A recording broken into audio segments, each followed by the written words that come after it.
आज आपण बनवतोय चमचमीत पावभाजी। तुम्ही या भाजीचा रंग, टेक्स्चर पाहू शकता। बाहेर आपण खातो त्यापेक्षाही अगदी मस्त अशी पावभाजी घरच्या घरी तयार होते। खूपच साधी सोपी कृती आहे। चला तर लगेच बनवायला सुरुवात करूया।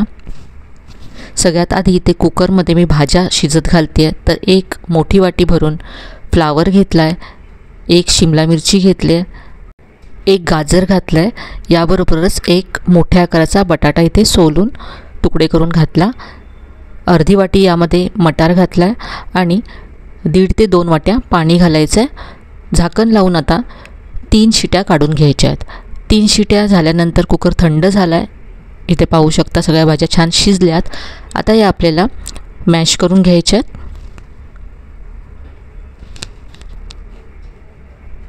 इथे आता गॅसवरती मी कढई गरम करत ठेवली आहे। यामध्ये एक मोठा चमचा तेल घालायचं आहे, याबरोबरच 1 चमचा बटरसुद्धा घातला आहे। यामध्ये मी कांदा घातला, एक मोठ्या आकाराचा कांदा बारीक चिरून घातला। कांदा थोडासा परतून घेतल्यानंतर यामध्ये आलं आणि लसूण घालायचं आहे। तर इथे मी 7 ते 8 लसणीच्या पाकळ्या आणि अर्धा इंच आलं किसून घातलं आणि 2 हिरव्या मिरच्या घातल्यात। कांदा ब्राऊन होईपर्यंत सगळं परतून घ्यायचं आहे। यानंतर यामध्ये टोमॅटो घालायचा आहे। तर एक मोठ्या आकाराचा टोमॅटो इथे मी बारीक चिरून घातला आहे। याबरोबरच जर तुमच्याकडे बीट असेल तर इथे तुम्ही एक बीट किसून यामध्ये घातलं तरी चालेल, त्यामुळे रंगसुद्धा छान येईल भाजीला आणि त्याबरोबरच आणखी पौष्टिक होईल भाजी। टोमॅटो लवकर शिजण्यासाठी यामध्ये मी मीठ घातलं आहे। तर इथे मी पाव चमचा मीठ घातलं, सगळं छान मिक्स करून घेतलं। आता झाकण ठेवून टोमॅटो आपण शिजवून घेऊया।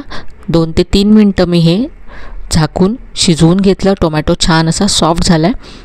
आता यामध्ये मसाले घालूया। पाव चमचा हळद घातली, 1 चमचा काश्मीरी लाल मिरची पावडर आणि 2 चमचे इथे मी पावभाजी मसाला घातला आहे। कोणत्याही ब्रँडचा मसाला तुम्ही इथे घेऊ शकता। मसाले घातल्यानंतर तेल सुटेपर्यंत हे मसाले परतून घ्यायचे आहेत। तर पाहू शकता इथे खूप मस्त रंग आलाय, मसाले छान परतले गेलेत। यामध्ये आता 1 चमचा कसुरी मेथी घालायची आणि याबरोबरच बारीक चिरलेली कोथिंबीर घालायची। कसुरी मेथीचा स्वाद खूप छान येतो भाजीमध्ये, त्यामुळे नक्की घाला। सगळं पुन्हा एकदा छान परतून घ्यायचं आहे। मसाल्यांना मस्त असं तेल सुटलंय आणि याचा गोळा व्हायला लागलाय। आता यामध्ये शिजवून घेतलेल्या भाज्या घालायच्या आहेत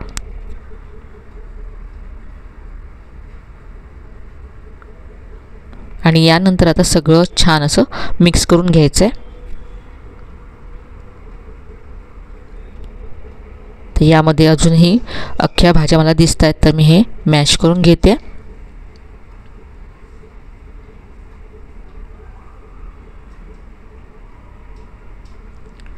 भाजी इथे मला घट्ट वाटते, तर याची कन्सिस्टन्सी ॲडजस्ट करण्यासाठी यामध्ये आता पाणी घालायचं आहे। इथे मी कुकरमध्ये पाणी गरम करत ठेवलं होतं, ते इथे मी घातलं आहे। गरम पाणीच यामध्ये घालायचं आहे। पुन्हा सगळं छान असं मिक्स करून घ्यायचं आहे।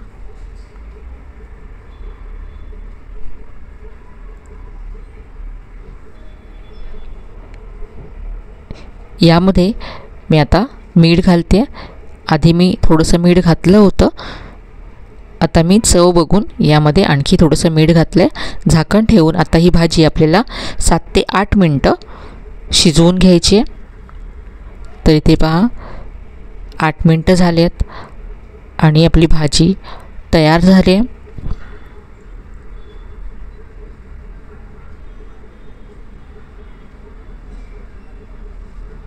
बारीक चिरलेली कोथिंबीर घालायची आहे आणि याबरोबरच बटर घालायचं आहे। बटर तुमच्या आवडीप्रमाणे तुम्ही कमी जास्त घालू शकता।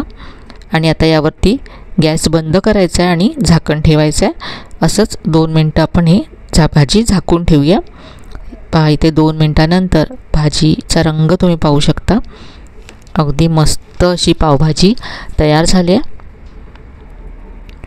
टेक्स्चरसुद्धा पहा किती मस्त आहे भाजीचं।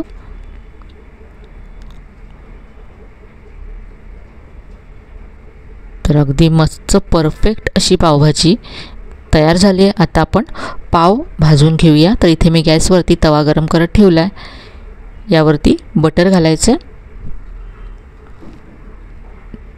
पाव चमचा पावभाजी मसाला घातला आहे. पाव चमचा कश्मीरी लाल मिरची पावडर घातली आणि थोडीशी यावरती मी कोथिंबीर घातली आहे.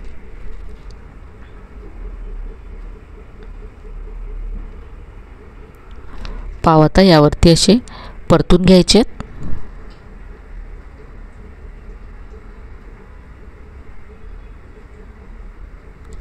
दोन्ही बाजूने छान असे मी हे बटरवरती परतून घेतले.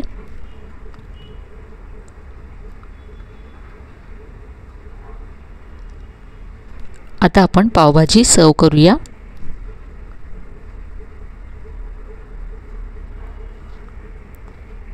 कांदा, लिंबू,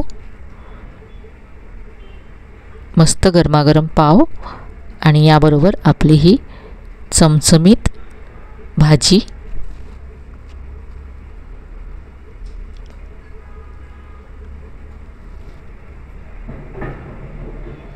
तर एकदा तरी ही पावभाजी नक्की करून पहा.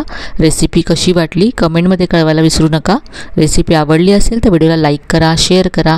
चॅनलला अजून सबस्क्राईब केलं नसेल तर नक्की सबस्क्राईब करा. चला तर मग पुन्हा भेटूया अशाच छान छान नवीन नवीन रेसिपीसह. तोपर्यंत धन्यवाद.